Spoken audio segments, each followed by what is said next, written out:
বিশ্বকাপের নকআউট পর্ব শুরু হতে না হতেই বদলে গেছে পুরো পাওয়ার র্যাঙ্কিং। যে দলকে সবাই ভাবছিল চ্যাম্পিয়ন, তারা নিচে নেমে গেছে, আর যাদের কেউ গুরুত্ব দিচ্ছিল না তারাই এখন শিরোপার সবচেয়ে বড় দাবিদার। তাহলে এই মুহূর্তে বিশ্বকাপ জেতার দৌড়ে 1 থেকে 10 নম্বরে কোন কোন দল আছে, কেন তারা এই অবস্থানে, আর সবচেয়ে বড় প্রশ্ন, আর্জেন্টিনা, ব্রাজিল, স্পেন নাকি ফ্রান্স, কে আসলে সবচেয়ে এগিয়ে? চলুন শুরু করা যাক। বিশ্বকাপে ফেভারিট হওয়া শুধু বড় নামের ব্যাপার নয়, বর্তমান ফর্ম, স্কোয়াডের গভীরতা, ইনজুরি, কোচের পরিকল্পনা এবং নকআউটে মানসিক শক্তি, সব কিছু মিলিয়ে তৈরি হয় আসল পাওয়ার র্যাঙ্কিং।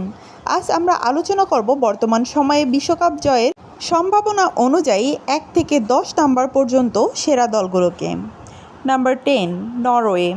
নরওয়ে স্কোয়াড এখন আগের চেয়ে অনেক শক্তিশালী। তাদের আক্রমণ ভাগ অত্যন্ত বিপজ্জনক এবং দ্রুত কাউন্টার অ্যাটাকে যে কোনো বড় দলকে চাপে ফেলতে পারে। তবে বড় টুর্নামেন্টে অভিজ্ঞতার অভাব এখনও তাদের সবচেয়ে বড় দুর্বলতা। Number 9, Morocco. গত বিশ্বকাপ ইতিহাস গড়েছিল মরক্কো। তাদের ডিফেন্স বিশ্বের অন্যতম সংগঠিত। এই দল বড় দলকে হারাতে জানে, তবে ধারাবাহিকভাবে গোল করার সমস্যাও এখনও রয়ে গেছে। Number 8, Portugal. পর্তুগালের স্কোয়াডে তারকার অভাব নেই, অভিজ্ঞ খেলোয়াড়দের সঙ্গে তরুণ প্রতিভার অসাধারণ সমন্বয় রয়েছে। যদি মাঠ নিজেদের নিয়ন্ত্রণে ধরে রাখতে পারে তাহলে তারা যে কোনো প্রতিপক্ষকে হারাতে সক্ষম। Number 7, Netherlands. নেদারল্যান্ডস বরাবরই ট্যাকটিক্যাল ফুটবলের জন্য পরিচিত। দলটি খুবই ব্যালেন্সড, রক্ষণ, মাঠ এবং আক্রমণ 3 ভাগেই রয়েছে মানসম্মত খেলোয়াড়। নকআউটে তারা সবসময় বিপজ্জনক। Number 6, Germany. জার্মানি ধীরে ধীরে নিজেদের পুরো রূপে ফিরে আসছে।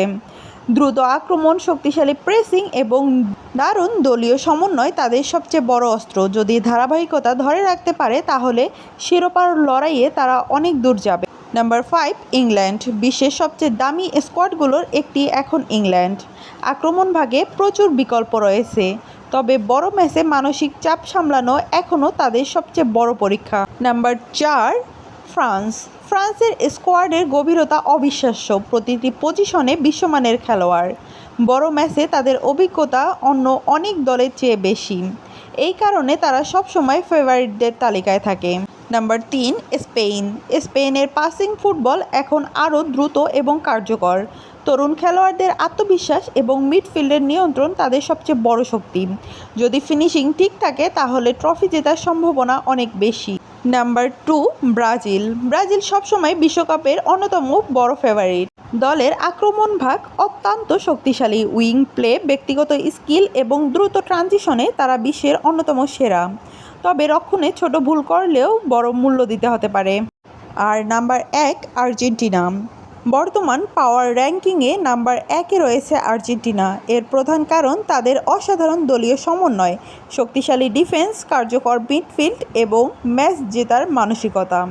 কোচের কৌশল এবং বড় ম্যাচের চাপ সামলানোর ক্ষমতা তাদের অন্য সবার থেকে আলাদা করে তুলেছে।